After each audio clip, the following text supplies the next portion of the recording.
Pour la bande originale du jeu, on a essayé d'être... For the soundtrack of the game, we tried to be very close to what is done in film. We were constantly asking at each place in the game, why are we putting music here? What is it going to say? So we focused the music on bringing emotion, which is interactive, and supports the character's arc. I'm sorry, honey. I'm sorry. I'm sorry. You know I love you, don't you? You know I love you. We make games that are very narrative. We're really into interactive drama, so the soundtrack also had to go in that direction, supporting the three characters' very different stories. We really wanted three colors, three musical sound identities, and from there, having three composers made sense, since the story of Kara, Marcus, and Connor are all completely different.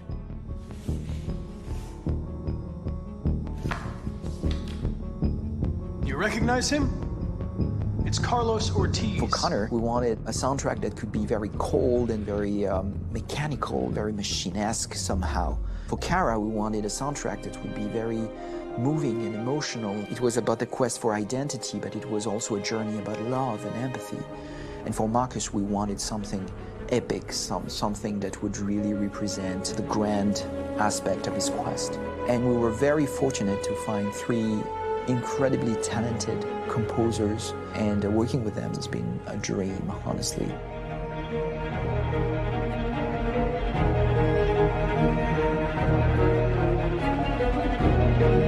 My name's Philip Shepherd, and I'm a composer and a cellist and a producer, and today we're at Abbey Road Studio One, which is my favourite studio in the world, and today we're recording the soundtrack for Kara from Become Human.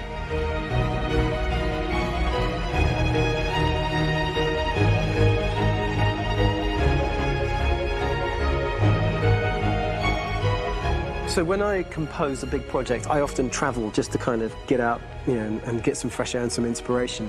And I go hiking and traveling in Montana a lot. I had a log fire in the room that I was staying in, and the flames were kind of making absolutely direct music. And it became the basis for Kara's theme, and it sounds something like this.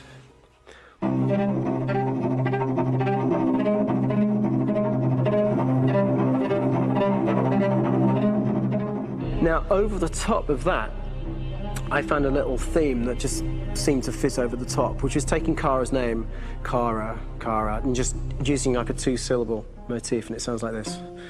We're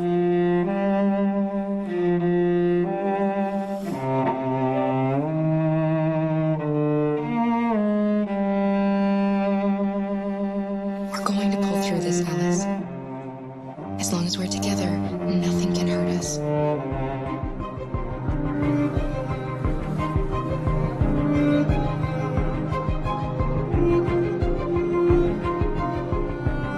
And all the time that's fitting over it.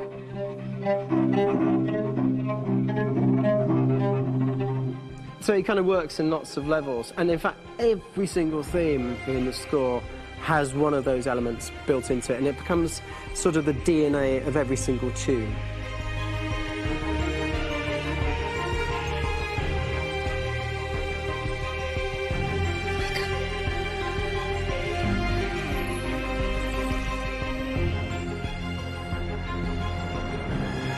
For me, writing this theme for Kara, I actually had to tap into what it feels like to be a father to daughters. I really had to tap into everything I feel about my daughters and thinking, well, if I had to write music for them and that sense of trying to protect them but also give them the freedom, that's totally where it came from. Because each composer has been given the sort of narrative responsibility for very different characters, I haven't had to sort of go into other styles. I can actually be very loyal to this particular character and sort of hopefully encapsulate her. But it means also I've suddenly become very connected to this character. And if for some reason it goes to game over early, I'm getting mortified, you know? They're over there! Starting a new project, for me personally, it's always finding the right tone, finding the right color, I like to call it. For me, it's finding that right texture that actually sits against picture really well. One of the biggest things is I created custom instruments for Connor.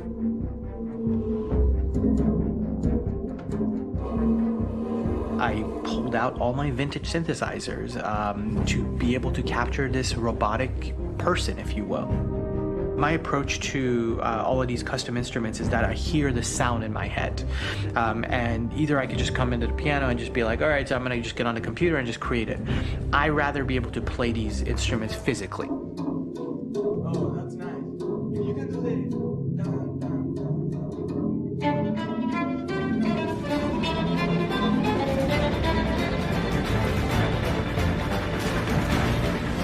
As soon as you see Connor the first time, there is a really interesting thematic idea that you hear, and that's just made out of a Moog synthesizer, but completely manipulated in multiple ways. And it's robotic. It has a little bit of an emotional to it. He's on his mission, so you feel that as well. So it just kind of gives you that cold, motionless, with a mission in hand that you kind of feel throughout the whole thing.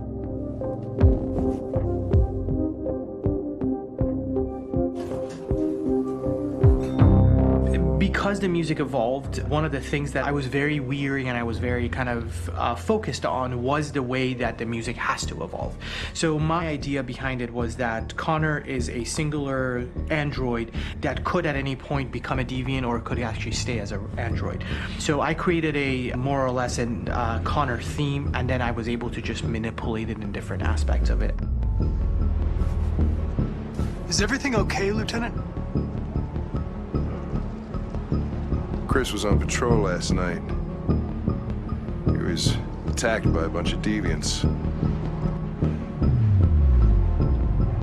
I'm a human being writing for a robot, and throughout Connor's journey, he meets someone, he meets a partner. So how do you deal with a robot feeling? And I've met a partner that I'm gonna work with, or all of a sudden he sees a dead body. Does this robot have an imagination? Does this robot have a feeling? And if yes, how do you translate that into non-emotional music? So it basically at any point I was just like, I can't do this, and then I just do it. Property was damaged and fires continue to rage in several major districts across the city. Some people are asking, have androids become a threat to our security? When I first started really digging in on Marcus, the one thing that I really tried to capture was the transformation process. You know, Marcus is this android that evolves over the course of the game and really goes from kind of figuring out that he's more than just an android. You know, he's starting to develop kind of a human soul in a way. Try to imagine something that doesn't exist, something you've never seen. Now concentrate on how it makes you feel and let your hand drift across the canvas. The other side of Marcus that I really latched onto was that he almost became a savior for a lot of the other androids in the game. So when I started developing the theme for Marcus, I really made it like a church hymn.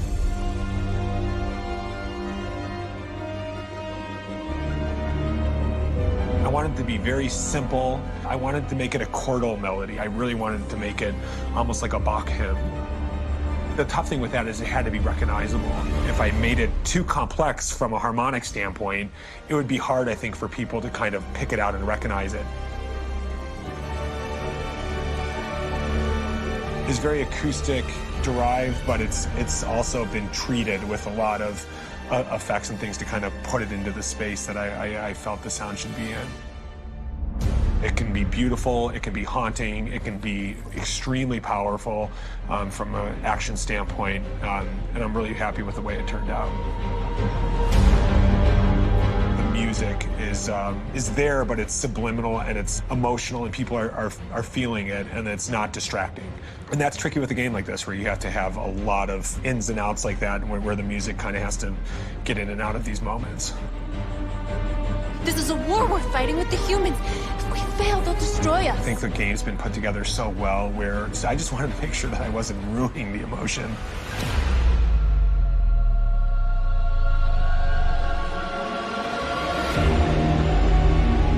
I gotta be honest, when we first started on this path, I've said, oh man, this could be pretty messy, you know? I mean, it could feel disconnected, and But I mean, it's amazing how they really guided us and got us to really kind of all be in the same world, but at the same time feeling completely different. So it's really going to stand out and kind of be one of those games where people are really going to notice the music and kind of how it was crafted, and and all the hard work that went into being able to pull it off in a graceful way.